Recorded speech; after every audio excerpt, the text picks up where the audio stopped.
ఓం శ్రీ మాత్రే నమః. ఓం గురుభ్యో నమః. ఓం శ్రీకృష్ణాయ నమః. శ్రీ మహావిష్ణు పురాణం 15వ అధ్యాయం. వీడియోలోకి వెళ్ళే ముందు ఇదే మొదటిసారి మా ఛానల్ చూసినట్టయితే లైక్ చేయండి, షేర్ చేయండి, సబ్స్క్రైబ్ చేసుకోండి. పక్కనే బెల్ ఐకాన్ ఉంటుంది, దాన్ని ట్యాప్ చేసి ఆల్ బటన్ క్లిక్ చేసి మేము చేసే ప్రతి వీడియో మీకు నోటిఫికేషన్ వస్తుంది. ఇక వీడియోలోకి వెళ్ళిపోదామండి. శ్రీ మహావిష్ణు పురాణం 15వ అధ్యాయం. పనిరాజు కాళీయ మర్దనం. ఒకసారి బలరాముడు తోడు లేకుండా శ్రీకృష్ణుడు ఒకడే బృందావనంలోకి వెళ్ళాడు. అక్కడ దగ్గరలోనే ఉంది కాళింది అనే మడుగు. కెరటాలతో ఒడ్డుని ఒరుసుకుని అందులోని నీరు పుష్కలంగా ఉంది. అందులో మహాదుష్టుడైన కాళీయుడనే పనిరాజు ఉన్నాడు. దప్పిక కొన్ని వారికి ఆ సర్పభయం వల్ల దాహం తీరక నిరుపయోగంగా ఉంది. శ్రీకృష్ణుడు ఆ సంగతి గుర్తించి మడుగులోకి దూకి ఆ పనిరాజు పని పట్టాడు. గోపాలరది చూసి గబగబ పరిగెత్తుకు వెళ్ళి యశోదాది తల్లులందరినీ పిలుచుకుని వచ్చేలోగా ఆ పనిరాజు పడగలపై నాట్యం చేస్తూ అతన్ని వశం చేసుకున్నాడు శ్రీకృష్ణుడు. కృష్ణుడి పాదాలు తాకిడి చేత కాళీయుని తల ప్రాణాలు తోకగొచ్చాయి. ఆ బాగుని పడగలపై కృష్ణుడు నర్తించడంతో అతడు ఉచ్చెర్ల స్థితిలో పడ్డాడు. కానీ గోపాలకు పిల్లల వల్ల ఆ మడుగు దగ్గర పరుగున చేరుకుని గోపికలు యశోద అయ్యో ఎక్కడ కృష్ణుడనే అడుగులు తడబడుతూ అందరూ మడుగు చుట్టూ పుట్టారు. నందుడు మొదలగు గోపాలులంతా సర్పరాజు పాము పడగల మీద నాట్యం చేస్తున్న కృష్ణుడు వంక చూసి నిష్ఠులై బిక్క మొహాలు చూడసాగారు. గోపికలు ఒకరితో ఒకరు ఇలా అనుకుంటున్నారు. యశోదతో కూడా అందరూ ఈ కాళీయుని మడుగులో దిగుదాం. ఇక రేపల్లెకి ఏం వెళ్తాం? కృష్ణుడు లేని గోకులం సంచరించగలమా?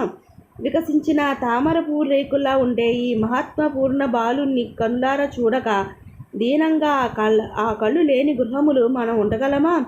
మధుర భాషించే తన పలుకులు ఆకట్టుకునే ముద్దమోహన చిన్న కృష్ణుని ఇక్కడ వదిలి నందగోపాలంకి ఎలా వెళ్ళగలం అని ఈ విధంగా పలువరిస్తున్న గోపికలంతా పలుకున విన్నాడు బలరాముడు. దిగులుగా తనపై చూస్తూ అనిపిస్తున్న గోపాలనకు మూర్ఛపోతూ అంతలోనే తెలివి వచ్చి పలవరిస్తున్న యశోదను సారభ్యంగా చూశాడు. కృష్ణుడు మహిమను గుర్తుపట్టినవాడు కావడం వల్ల ఏమిటిది దేవా, నీ మనుష్య పరివర్తనమిద్దం నటింతమేమి? నీ అంశమును నీకు అన్నగా పుట్టినవాడను. నా మాట విను. ఇక్కడ అవతరించిన మనకు చుట్టూ ఈ గోపికలు పలుకులేదు కదా, వారిని ఇంకా బాధించవా? నీవు హరివి. మాయా మనుష భావంతో బాలచేష్టలు కలగలిపి చూపుతున్నావా? చిరునిక అని కేవలం కృష్ణుని తన చూపులతోనే హెచ్చరించాడు. ఆ విధంగా బలరాముడు హృదయాగత స్తోత్రాన్ని అతడట్లు చేసిన విజ్ఞప్తిని మన్నించి కృష్ణుడు కాళీయుని తన బంధం నుంచి విముక్తిని చేయదలిచి ఆ పనిరాజు పడగల వంచి చేస్తున్న నాట్యాన్ని అతడు మూర్చుతుండగా రక్తం కక్కుకొనుటకు వాని భార్యలు బలరూపుడైన శ్రీహరిని వేడుకుని కరుణ చూపుమని ప్రార్థించేసరికి కొంత మెత్తబడ్డాడు శ్రీకృష్ణుడు. దేవేశుడు జ్ఞానమూర్తితో పురుషోత్తముడవు, పరంజ్యోతివి, అన్యభావుడవు, ఎలవెలుపువు, నిన్ను స్తుతింప సమర్థులు కారు. అట్టి నీవు స్వరూపం నా వంటి సామాన్యురాలను ఎలా స్తుతించగలదు? ఓ స్థితికర్త, నీకు నమస్కృతులు. నీవు జగద్ధారుడవు. ఇక మరణించే స్థితికి చేరుకున్నాడు. దయచేసి మాకు పతిభిక్ష పెట్టు వేదాంత వేద్య, ఇక మాపై దయదలుచు అని వేడుకున్న నాగపత్నులను దయాపరి కాళీయుడు కూడా కృష్ణుని ప్రార్థించడంతో పాటు స్తోత్రం కూడా చేసిన వాడై నా విషయాన్ని వీర్యాన్ని కూడా హరించిన హరిపుడవు, దయచేసి ప్రాణాలనైనా నాకు ప్రసాదింపుము అని వినతి చెయ్యగా, నీ సంభావన సముద్రంలోకి పోయి అక్కడ నివసించు. నీ తల మీద గల నా పాద చిహ్నాలు చూడటం వల్ల గరుడైనా గాని నీకు హాని తలపెట్టడు అని పనిరాజును విడిపించాడు. ఆ తర్వాత అందరూ కలిసి గొప్ప ఆపదను తప్పినందుకు ఒకరికొకరు చెప్పుకొని వజ్రభూమికి ఇచ్చేశారు. ధేనుకాసురు ప్రబలాసుర వధ. బాలకృష్ణుడు ఒకరోజు బృందావనంలో తన తాళవనానికి వెళ్ళాడు. అక్కడ ధేనుకుడనే రాక్షసుడు కథాభయ రూపంలో మృగమాంసం తింటూ గడుపుతున్నాడు. తాటిపండు పండి చుట్టుపక్కల చాలా దూరం వాసన వెదజల్లడంతో వాటిని గోపాలకు తినాలని వేడుకకు పడ్డారు. వెంటనే బలరామకృష్ణులు తాటి పండ్లు రాల్చే సన్నాహాలు ఉండగా ఒకప్పుడు కంసుని ఆజ్ఞ మేరకు బలశాలురైన బాలులను హతమార్చి సిద్ధంగా ఉన్న వారిలో ఒకడైన ఈ ధేనుకాసురుడు తన గాడిద రూపంతో వెనుక కాళ్ళకు బలంగా తటించుకుంటూ వచ్చిన బలరామకృష్ణుడు గుండెలపై తన్నబోయాడు. వాడిని రక్కసును గుర్తించిన శ్రీకృష్ణుడు తన 2 చేతులతో వాడిని వెనుక కాళ్ళను అందిపుచ్చుకుని గిర్రగిర్ర తిప్పి బలంగా నేలకేసి కొట్టడంతో వాడు హతుడయ్యాడు. తన నిజరూపంతో అక్కడ పడ్డాడు. వాడిని తిప్పుతున్నప్పుడు కలిగిన తాకిడికి విశేషంగా తాటిపళ్ళు రాలడంతో గోపాలులకు గోవిందం అందింది.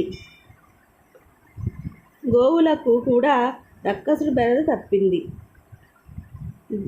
దూడ పులులను వేసుకుని లేగలను అదిలిస్తూ తిరుగుతూ బలరాములు రకరకాల బాలక్రీడలు సన్నద్ధులయ్యారు.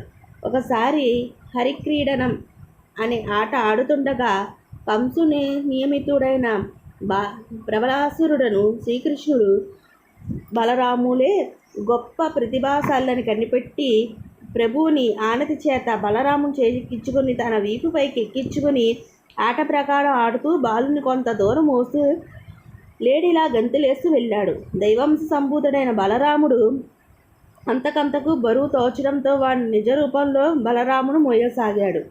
బలరాముడు శ్రీకృష్ణుడి కేక వేసి పిలిచి ఇప్పుడేం చేయమంటావు అని అడిగాడు. అది విన్న కృష్ణుడు అన్నా, బలరామ, గుహ్యుడు నీవు కేవలం నిర్గుణ పరబ్రహ్మవు. నీవు మానవాకార రీతికి తగ ప్రవర్తన ఇది. విడంబనం దేనికి? అశేష జగద్భత కారణం కంటే ముందు పుట్టినవాడివి. జగతంతా ఏకవర్ణంగా ఉండగా ఏకాత్మై శేషించిన నీ స్వరూపం స్మరించు. నువ్వు ఈ మహాభారత వర్ణానికి ఈ మనుష్యంలోకి వచ్చామని నీకు తెలిసే కదా. గగనం నీకు శిరస్సు, మేఘాలు నీ కేశాలు, భూమి నీ పాదాలు, ముఖం అంతరాగ్ని, మనసే చంద్రుడు, నిశ్వాసలు వాయువులు. నీవు 4 బాహువులు, 4 దిశలు, సహస్రముఖుడవు, భగవంతుడవు. నీ ద్విరూపతులకు గహనము. నీ యొక్క రూపమే కాల్పనుసారంగా జగత్ భావానికి పొందుతుంది. నీవు కలిసి జగత్తు కోసం ఏ కారణం? జగత్తు కోసం మన భిన్న రూపాలను అంతే. ఒకే విశ్వాత్మ నీవు స్మరించుట, ఈ దానవుని సంహరించుట, మనుష్య రూపంలో ఉన్న మనం వారికి హితం కలుగజేద్దాం. ఇలాగ కృష్ణుడు ఆజ్ఞ చేసేసరికి బలరాముడు ప్రబల్వం పట్టి పీడించసాగాడు.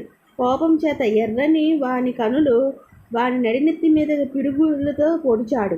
వాడి కనుగుడ్డు తేలవేసి తల బద్దలు కాగా రక్తం గగ్గుకుని మరణించాడు. గోపాలులంతా బలరామును స్తుతించారు. తదుపరి ఆ సోదరులిద్దరూ గోకులానికి ఇచ్చేశారు. ఇట్లు శ్రీ మహావిష్ణు పురాణం 15వ అధ్యాయం సంపూర్ణం. ఇదండి విష్ణు పురాణం. ఈ వీడియోని లైక్ చేయండి, షేర్ చేయండి. అలాగే ఈ వీడియోపై ఎలాంటి కామెంట్స్ అయినా మా కామెంట్ బాక్స్లో కామెంట్ పెట్టండి. ఇంకొక మంచి వీడియోతో మళ్ళీ మీ ముందుకు వస్తాను. సర్వే జన సుఖినో భవంతు.